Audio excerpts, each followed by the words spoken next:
Seja muito bem-vindo ao canal Cosmovisando. Eu sou o Jonathan Anderson e gostaria de lhe perguntar: você já teve a oportunidade de conversar sobre a existência de Deus com alguém que não acredita em Deus e, portanto, não acredita na Bíblia? Será que nós temos argumentos além das Escrituras Sagradas que atestam ou que favorecem a possibilidade da existência de Deus? Se você se interessa por esses assuntos, então fique aí conosco que o vídeo de hoje é para você.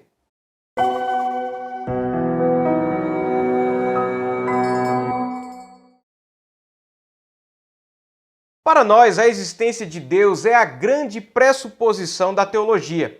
A suposição não é apenas de que há alguma coisa, alguma ideia, algum ideal ou força superior, mas nós acreditamos que há um ser pessoal, autoconsciente, autoexistente, que é a origem de todas as coisas e que transcende a criação inteira, muito embora também seja imanente. Embora a teologia considere a existência de Deus como uma pressuposição inteiramente razoável, no entanto, não julgamos ter a capacidade de demonstrar isso por meio de uma argumentação simplesmente racional. Como afirma o Dr. Abraham Kuyper, por exemplo, a tentativa de provar a existência de Deus ou é inútil ou é um fracasso. Quando nós olhamos para a Bíblia, da mesma forma, ela pressupõe a existência de Deus do início ao fim. No seu primeiro versículo, nós já temos: no princípio criou Deus os céus e a terra. E quando nós olhamos para o Novo Testamento, Hebreus capítulo 11, verso 6, também afirma: de fato, sem fé é impossível agradar a Deus, porque é necessário que aquele que se aproxima de Deus creia que Ele existe e que recompensa os que o buscam. No entanto, o que para nós é uma pressuposição básica e elemento da nossa fé, para muitos é algo completamente sem sentido. Então eu volto aqui a perguntar: como falar sobre a existência de Deus para aqueles que não acreditam que a Bíblia é a palavra de Deus algum?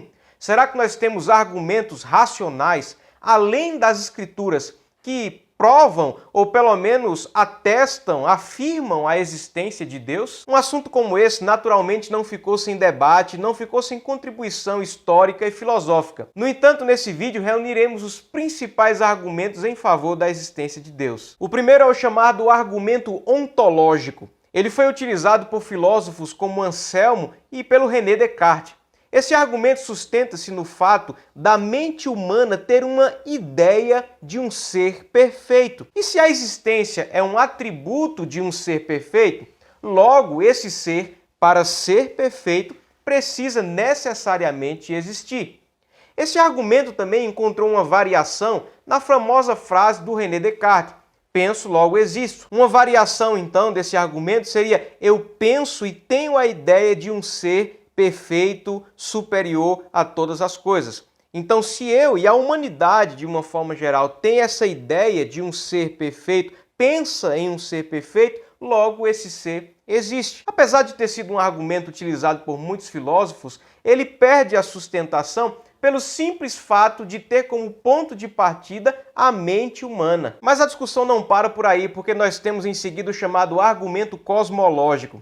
Esse diz que cada coisa existente no mundo tem que ter uma causa adequada. Sendo assim, o universo também deve ter necessariamente uma causa adequada. Isto é, uma causa indefinidamente grande. O universo material aparece como um sistema interativo e, portanto, como uma unidade que consiste de várias partes integrantes.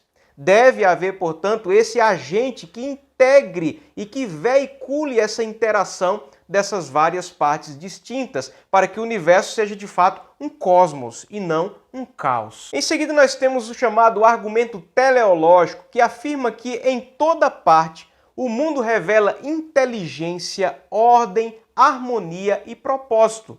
Basta olhar para a natureza e você percebe inteligência até mesmo nas criaturas aparentemente mais insignificantes. Se isso é verdade, então naturalmente deve implicar a existência de um ser inteligente e com um propósito apropriado para a produção de um universo como esse. Em seguida, nós temos o argumento moral, que diz que todo homem tem um senso de moral e esforça-se por alcançá-lo. Muito embora as discussões acerca do que é a moral, do que é certo, do que é errado, varie de acordo com a localidade e com a cultura. No entanto, o certo é que há em todos nós um senso de moral, um senso de bom e mal, um senso de certo e de errado. E todos nos esforçamos para procurar nos ajustar a esse nosso senso de moral. A questão então é, independente de qual seja a moral, quem imprimiu na mente humana esse senso da moral? A não ser que exista um ser superior, que seja o ideal supremo de moral. E por fim nós destacamos o argumento histórico, que diz que entre todos os povos, tribos e línguas da terra há um sentimento religioso que se revela em cultos exteriores. Ou seja, se nós fizermos uma investigação dentre todos os povos, tribos, línguas, raças de toda parte da terra,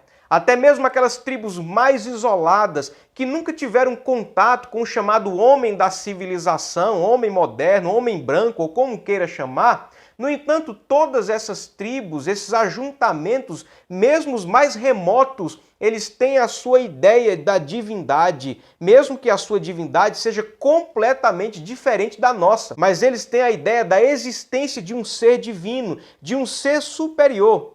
E, inclusive, essa própria ideia da divindade muitas vezes se aproxima com o sistema de culto cristão. Nós vemos, por exemplo, em muitas culturas, povos que adoram determinados elementos da natureza e quando esses elementos estão revoltados, como um trovão ou coisa do tipo, eles entendem que fizeram alguma coisa para provocar a ira desse Deus e que, portanto, eles precisam oferecer algo, um presente, um sacrifício a esse Deus.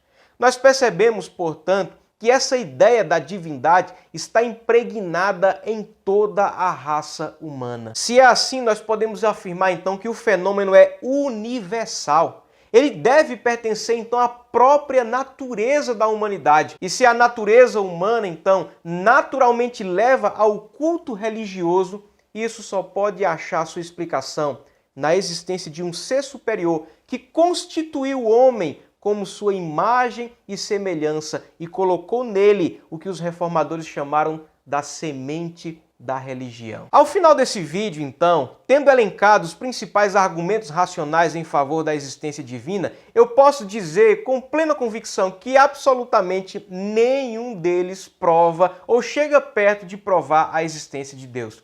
Simplesmente porque Deus não se permite ser provado. Eu costumo dizer que no dia que alguém provar que Deus existe, provou que ele não existe.